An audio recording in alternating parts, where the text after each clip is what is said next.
I spent a lot of time on social media through lockdown, and it was continually polluting my mind to the point where I couldn't get rid of it, and I had to somehow get these thoughts I had off my chest, the kind of polarisation of how we are as a society, and it was really kind of prevalent through social media, and I just wanted to change tack with my usual shows and try something different and become a little bit more socially conscious and a little bit political as well.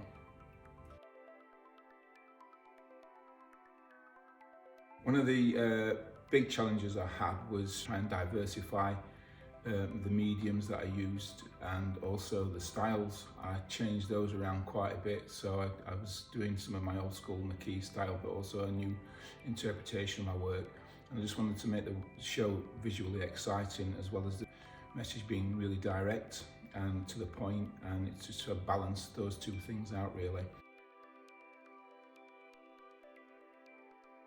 The highlight for the show was actually seeing the response from the people who actually came to see it. I was absolutely losing sleep over this show because it was so different to what I normally do.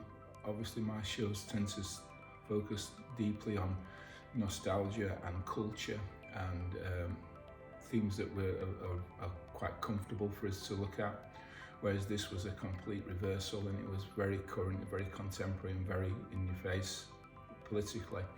And I was concerned that people might be turned off by the idea of coming to a show that was so overtly political, but it was just as well attended as any other show that I've had, if not more so, and the response seemed basically 100% positive, so that was a massive relief. That's what I'll take from that to my grave.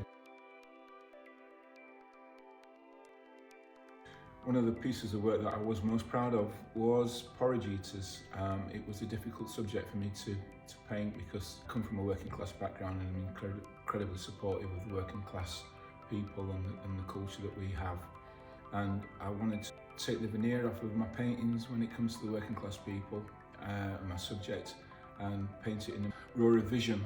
And I deliberated whether I should do this painting or not, but I was kind of inspired obviously by the great masters of the past who went into rural communities and working class and impoverished areas where they actually lived and worked as artists and painted their subjects in a very raw and honest way. And I wanted to do that with the people that I love, the working class. And I wanted to paint that and show the struggle that they have on a daily basis, rather than the rose-tinted vision that I have of the working class of my youth, where everything was halcyon.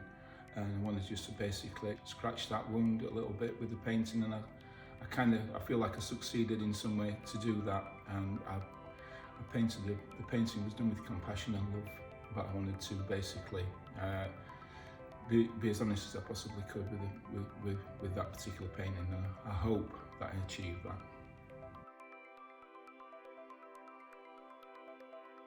My work often is inspired, borrows, takes, rips off, loves previous great artists and their work. It's something that I can't help doing. It's just something that nobody can help doing. Whether you're a musician or an artist, a writer, a poet, a philosopher, you're always looking at other people that have come before you and those that inspire you, and it becomes part of your DNA. And sometimes it's nice just to acknowledge that, where you've come from and what's brought you to where you are, by the artists that you love and have inspired you. So I can't help myself sometimes by referencing those pieces of work, and it was true in my past shows, and it was certainly true in this show as well. So many artists helped to bring this show together.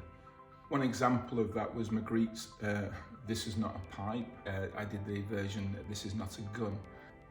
I think it's just the beauty of the Magritte painting is it's not surreal in a sense. It's the title that's surreal. The actual painting is actually quite straightforward.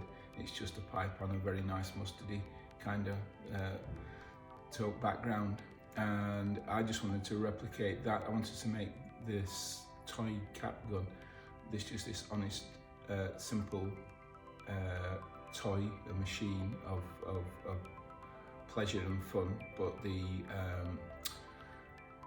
sentiments behind that toy are quite deep and troubling. But for us, as kids, it's innocent. Even when we're pretending to shoot people, we're not really killing them, but it's still that act, but it's acted out as an act of play. And I wanted to just try and use Magritte's simple way of communication to do that with the cap gun. How do I define success? Well, for me, it's always been, can I afford to live and paint at the same time? Is it giving me a living? And at the moment it is, so I deem myself very successful, and it's an absolute joy and a pleasure to be able to do this as for my living.